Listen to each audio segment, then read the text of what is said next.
j'espère que vous allez bien. On se retrouve enfin dans une nouvelle vidéo. Donc ça fait super longtemps que j'avais pas fait une vidéo face cam comme ça. Donc aujourd'hui j'avais envie de faire une vidéo sur la motivation et comment rester motivé. Parce que là justement on arrive sur cette période là de octobre, novembre. Et en fait moi j'ai remarqué souvent c'est vers cette période de l'année où genre je déprime, où j'ai plus envie d'aller à la salle, j'ai plus envie de manger équilibré. Je sais pas si on rentre en mode phase hibernation à cause de l'hiver, je sais pas, mais vous avez pas remarqué, genre quand on rentre de vacances on est hyper motivé et tout, en septembre on se dit c'est bon je vais faire une nouvelle routine, c'est la rentrée etc. Et puis petit à petit ça commence à se décliner et tout, et puis après arrivé décembre c'est bon, la motivation elle est partie je sais pas où.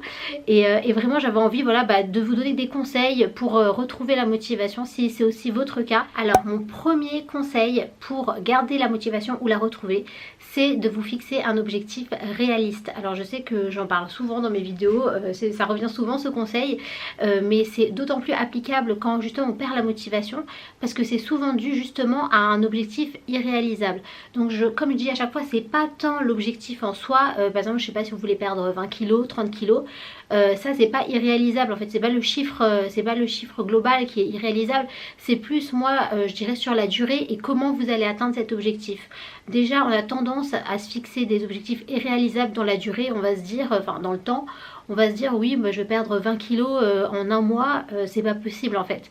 Et ce qui se passe c'est qu'en fait au début on est hyper motivé, parce que forcément on débute un nouveau truc, on est tout le temps motivé au début en fait. Quand on n'a jamais fait des régimes ou de parcours de perte de poids, en fait au début on perd très très vite, parce qu'en fait on choque notre corps en fait, on mange équilibré, on fait du sport et le corps il est là wouhou qu'est-ce qui se passe et tout, et on perd très très vite. Et forcément quand on a des résultats rapides, et ça nous motive. Moi je me souviens que au tout début de ma perte de poids, c'est-à-dire en 2011, j'ai perdu 4 kilos en une semaine.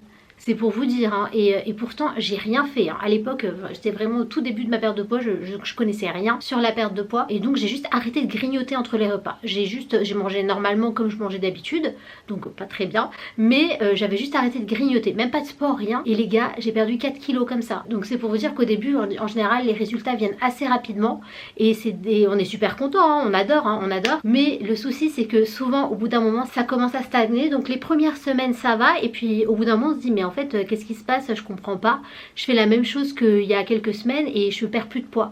Mais parce qu'en fait tout simplement le corps commence à s'habituer à ce qu'on a mis en place, et c'est tout à fait normal en fait qu'il y ait un ralentissement comme ça de la perte de poids. Il faut pas s'inquiéter. Le souci c'est que si on s'est fixé un objectif irréaliste en mode je veux perdre tout le poids en genre 1 ou 2 mois, en fait on va lâcher. Au bout d'un moment on va se dire en fait ça sert à rien cette histoire, moi j'ai perdu les 2 premières semaines et puis là ça stagne, franchement ça sert à rien ce que je fais, ou on pense que ce qu'on fait c'est pas bon donc on lâche l'affaire. Alors qu'en fait si on se dit voilà moi je veux perdre ce poids là mais sur une plus longue durée, si on se met à un objectif plus long terme, et on va moins facilement lâcher l'affaire et on va justement rester motivé. Le mieux, en tout cas moi ce que je vous conseille, c'est de vous fixer des objectifs paliers. Moi c'est ce que je fais, au lieu de penser au goal ultime, vraiment me dire voilà je dois perdre tant de poids, ça peut paraître un peu trop quoi, un peu overwhelming. Moi ce que je préfère faire c'est de faire des petits objectifs à la semaine ou aux 2 semaines ou même au mois. Moi je trouve que c'est plus motivant d'avoir des petits objectifs, parce que justement on va les atteindre plus rapidement, alors que je trouve un gros objectif ça peut paraître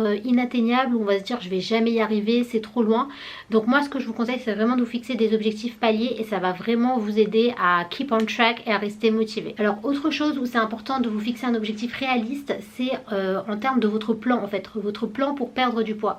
Je parle surtout en termes de sport, parce qu'en général quand on débute ou quand on est en reprise, c'est bon, on se dit on va dedans, on plonge dedans et on se dit c'est bon je vais faire du sport 5 fois par semaine, 6 fois par semaine, et en général on tient pas le coup quoi. On y arrive les premières semaines, mais encore une fois c'est parce que c'est la motivation du début, mais après sur le long terme on tient pas, parce que c'est pas réaliste, c'est pas adapté à notre style de vie. En général moi ce que je conseille c'est d'y aller doucement. En fait c'est une reprise ou c'est un début de process de perte de poids, il faut y aller doucement en fait, il faut donner le temps à votre corps de se remettre en place, place, qu'il retrouve ses habitudes. Même pour vous, en fait, si vous attaquez par un programme sportif hyper intense, hyper compliqué, où vous avez genre que 1 ou 2 jours de repos par semaine, moi je trouve que c'est trop en fait.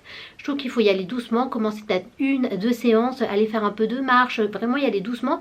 Et à partir de là, quand vous voyez que vous arrivez à tenir au final ce nouveau programme de 1 à 2 semaines par semaine, vous commencez à être vraiment régulière dans vos séances, là vous pouvez augmenter la fréquence. Je pense que c'est comme ça vraiment qu'il faut construire vos habitudes pour n'importe quoi dans votre vie en fait. C'est vraiment d'y aller progressivement. Si vous passez d'un mode de vie complètement sédentaire à c'est bon, la meuf elle fait des séances de ouf 5 fois par semaine, du HIIT, la salle, du yoga, de la piscine, c'est too much en fait. Vous n'allez pas tenir peut-être au début, mais au bout d'un moment vous allez voir que votre motivation va commencer à diminuer parce qu'en fait vous allez voir que vous n'allez pas tenir et forcément à un moment donné vous allez dire allez je suis fatiguée, j'en peux plus, là j'arrête, et en fait vous allez arrêter définitivement en fait. Alors que si vous y étiez allé progressivement, et ben vous allez voir que au fur et à mesure vous allez aimer ce que vous faites et vous aurez envie de vous-même d'augmenter en fait la fréquence et ça va vraiment vous permettre de rester motivé. Alors mon deuxième conseil c'est de prévoir à l'avance et ça c'est hyper important parce que vous savez pas le nombre de fois où en fait je rentre du taf et en fait j'ouvre mon frigo et je sais pas quoi manger et en fait dans ce cas là forcément on se rabat sur autre chose ou on va grignoter, alors qu'en fait si vous avez prévu à l'avance, si vous avez fait un menu de la semaine par exemple, vous avez prévu vos repas, et ben vous avez beaucoup plus de chances de tenir en fait sur le long terme et de tenir votre plan et votre rééquilibrage alimentaire. Moi vraiment ce que je vous conseille c'est le meal prep, je trouve que c'est le best. Après moi perso j'aime pas le faire sur trop de jours en fait parce que je trouve qu'au bout d'un moment la nourriture c'est pas assez frais.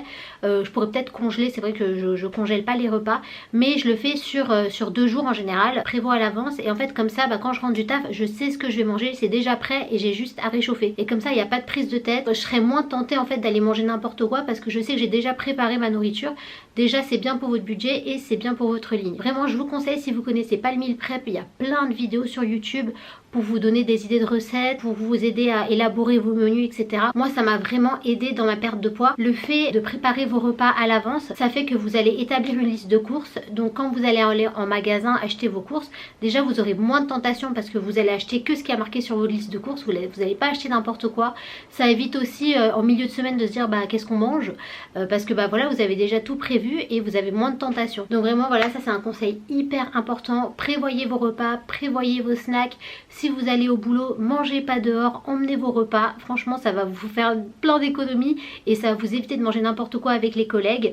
Je parle en connaissance de cause, donc vraiment c'est hyper important. Troisième conseil pour rester motivé, c'est un conseil que je donne assez souvent sur ma chaîne, mais je le répète parce que voilà forcément des nouveaux arrivants sur la chaîne et puis c'est bien de se faire un reminder de temps en temps, c'est de ne pas vous focaliser sur la balance. Alors je sais que c'est plus facile à dire qu'à faire parce que moi-même je respecte pas trop ce conseil, il faudrait peut-être que j'écoute mes propres conseils, mais je sais que c'est pas facile, sachant que des fois carrément j'ai tendance à me peser tous les jours. Heureusement je trouve que je le fais de moins en moins parce que en fait des fois j'oublie tout simplement et c'est tant mieux, mais vraiment il faut pas vous focaliser que sur la balance pour mesurer votre perte de poids, parce que en fait ça va vous démotiver. Forcément en fait le poids, il y a tellement de facteurs qui rentrent en compte du jour au lendemain, surtout chez les femmes en fait avec nos hormones etc.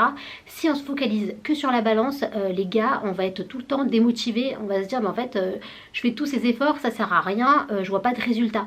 Mais en fait il y a plein d'autres manières différentes de mesurer votre progrès, de mesurer votre perte de poids. Déjà les mensurations c'est le best quand vous débutez votre perte de poids ou si vous êtes en reprise. Prenez vos mensurations, vous serez étonné des résultats parce qu'en fait des fois sur la balance ça bouge pas, mais en fait au niveau des centimètres on a perdu parce qu'on peut avoir pris du muscle, perdre de la graisse, avoir perdu de la graisse et ça c'est pas quelque chose qu'on va forcément voir sur la balance. Donc déjà prenez vos mensurations parce qu'en fait ça va être vraiment une mesure objective. Le poids aussi vous allez me dire oui, mais c'est vrai que les mensurations encore une fois ça peut vraiment être un game changer, ça peut vraiment vous motiver. Après il faut pas prendre les mensurations tous les jours, on est d'accord, ça fonctionne pas comme ça, mais moi je conseille une fois par mois pour voir où est-ce que vous en êtes et en général on est souvent très surpris. Ensuite autre chose qui est primordial c'est les photos. Prendre une photo avant après c'est hyper important quand vous êtes en reprise au début de perte de poids. Prenez une photo, vous n'allez pas la partager avec le monde entier, je conseille vraiment de la prendre en sous-vêtements ou en maillot de bain, vraiment pour qu'on voit bien quoi. Prenez une photo sous tous les angles quoi, de face, de profil, de dos. Et après comme ça vous pouvez en fait comparer au fil des semaines. Encore une fois ça sert à rien de prendre des photos tous les jours, mais moi je pense peut-être ouais 2 fois par mois pour un peu voir où est-ce que vous en êtes. Et en fait des fois on est choqué parce qu'on se dit mais en fait j'ai pas perdu de poids etc. Mais quand on voit les photos on voit vraiment la différence parce que des fois ça peut être juste la peau qui s'est raffermie ou en fait la taille qui s'est définie etc. Et ça on va vraiment le voir en photo. Et donc quand vous faites vos photos de comparaison, il faut vraiment essayer de mettre la même tenue si vous pouvez ou de mettre le même type de sous-vêtements, comme ça vous pouvez vraiment voir la différence. Mais moi les photos avant après, vraiment quand des fois je suis en perte de motivation, que voilà que je suis pas motivée, ben en fait je reprends des vieilles photos de moi et je me dis mais en fait waouh, en fait j'ai trop perdu quoi. Et en fait des fois on oublie d'où on vient, d'où on a commencé, et je pense que ça fait du bien de revoir en fait des vieilles photos et de se dire bah en fait si en fait là t'es démotivé, mais en fait regarde tout ce que t'as fait déjà. Et en fait c'est hyper motivant. En tout cas moi c'est vraiment une technique qui m'aide pour retrouver la motivation. Et autre chose aussi qui marche bien avec moi, c'est les vêtements. Moi j'aime bien prendre voilà un petit vêtement genre objectif, voilà une taille en dessous par exemple, ou un vieux vêtement dans lequel je rentre plus, et en fait de voir au fur et à mesure comment je commence à re-rentrer dedans etc.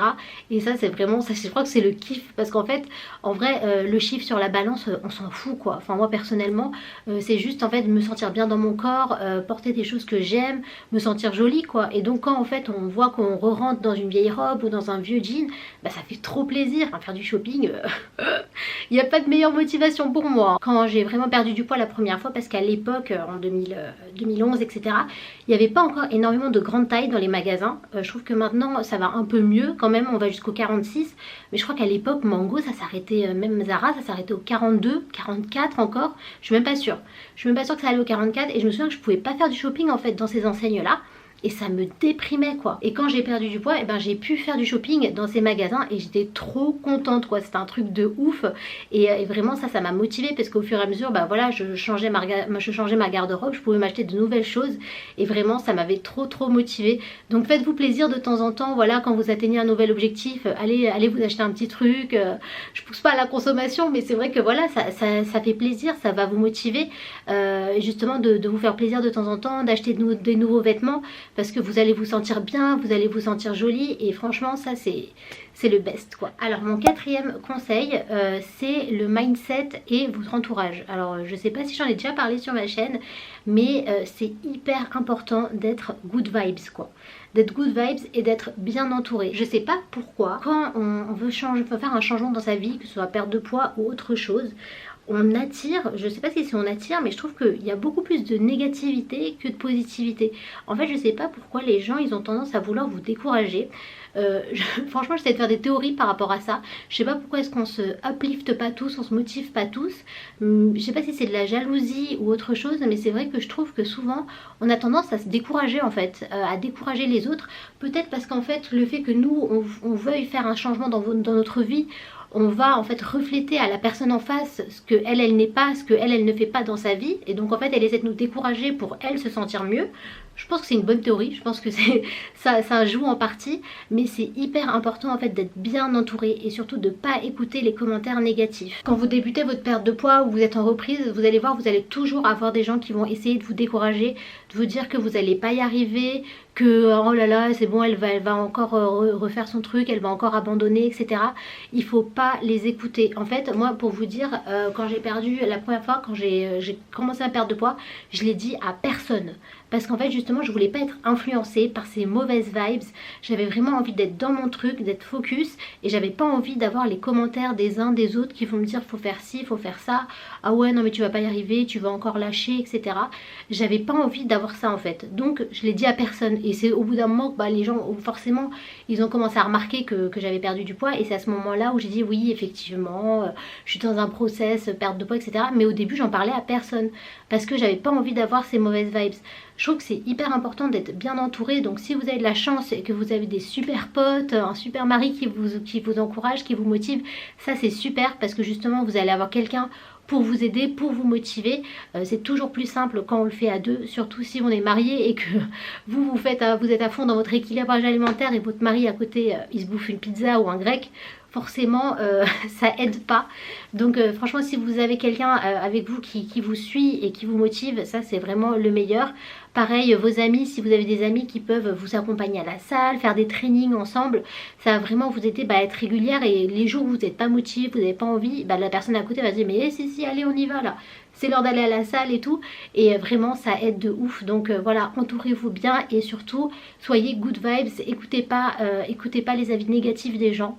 Il y aura toujours des gens pour essayer de vous rabaisser ou de vous démotiver, mais voilà, restez focus. Mon dernier conseil pour cette vidéo, c'est de vous éduquer un maximum. Donc aujourd'hui on a de la chance, on a énormément de chance parce qu'avec internet il y a énormément d'informations qui circulent, on a accès facilement à des informations et je trouve que c'est hyper important si vous êtes en process de perte de poids, que vous connaissez pas tout ce qui est fitness, perte de poids, comment votre corps fonctionne, etc.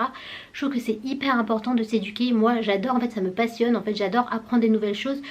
Faut savoir que quand j'ai débuté ma perte de poids en 2011, j'y connaissais rien du tout. On sait tous que voilà, il faut manger équilibré, faire du sport, mais en vrai on ne sait pas comment ça fonctionne. Enfin moi je savais pas tout ce qui était macronutriments, micronutriments, calories, etc. Et même maintenant je connais pas, je suis pas experte, mais j'adore me renseigner, j'adore m'informer. Et en fait je trouve que ça me motive en fait d'apprendre des nouvelles choses, ça me motive de comprendre ce qui se passe dans mon corps. Et en fait j'adore par exemple lire des livres sur la perte de poids, sur le fitness. Moi c'est vraiment quelque chose qui me motive et je trouve que ça peut vraiment vous aider dans votre perte de poids. Si vous comprenez ce que vous faites, si vous comprenez pourquoi vous le faites, ça va vous motiver d'autant plus. La perte de poids c'est pas qu'un changement physique, c'est aussi un changement mental. En fait vous allez vous sentir mieux dans votre corps et votre corps va être mieux en fait. Je pense que voilà, il se passe tellement de choses à l'intérieur de votre corps et c'est hyper important de manger équilibré, etc. Mais pas juste pour perdre du poids en fait, mais pour votre santé, la santé physique, la santé mentale. Manger équilibré ça a plein de bénéfices. Donc en fait justement les jours où vous êtes moins motivé, vous n'avez pas envie de manger équilibré, vous n'avez pas envie de faire votre sport, etc. Pensez pas juste à votre perte de poids, pensez également aussi à votre santé et à tous les bénéfices que vous avez, à comment vous vous sentez mieux dans votre corps, vous avez plus d'énergie. Voilà, je pense que c'est hyper important aussi de se focaliser sur d'autres choses que sur la perte de poids. On connaît tous ce sentiment après avoir mangé un gros McDo ou je sais pas quoi, ok sur le coup on est content, mais après on se sent vraiment pas bien quoi. Le après McDo franchement moi ça va jamais bien. Vraiment je sais pas, je me sens genre hyper mal, hyper raplapla et tout, alors qu'en fait quand on mange hyper équilibré on se sent super bien, on se sent pas lourd, on se sent léger, on sent qu'on a de l'énergie et voilà. Et c'est aussi ça qui est important, c'est aussi comment on se sent et c'est ça aussi qui va vous permettre de rester motivé sur le long terme. Voilà, c'est tout pour cette vidéo, j'espère qu'elle vous aura plu et que ces conseils vont vous aider pour vous remotiver ou vous donner la motivation si vous débutez votre perte de poids. En tout cas sachez qu'on est tous ensemble, n'hésitez pas à commenter la vidéo, à donner vous aussi vos conseils motivation pour essayer de se motiver entre nous quoi. Lâchez rien parce que la perte de poids franchement ça peut être un process très long, on peut se sentir très seul des fois, pas être motivé, etc. Surtout lâchez rien, n'abandonnez pas, même si c'est pas parfait, même si votre parcours est pas parfait, qu'il y a des jours où vous mangez mieux, des jours où vous mangez n'importe quoi, c'est pas grave, le lendemain reprenez-vous, allez-y. Comme d'hab, si vous êtes nouveau sur la chaîne, n'hésitez pas à vous abonner, ça me ferait super plaisir. Likez la vidéo et puis je vous dis à très vite pour une prochaine vidéo.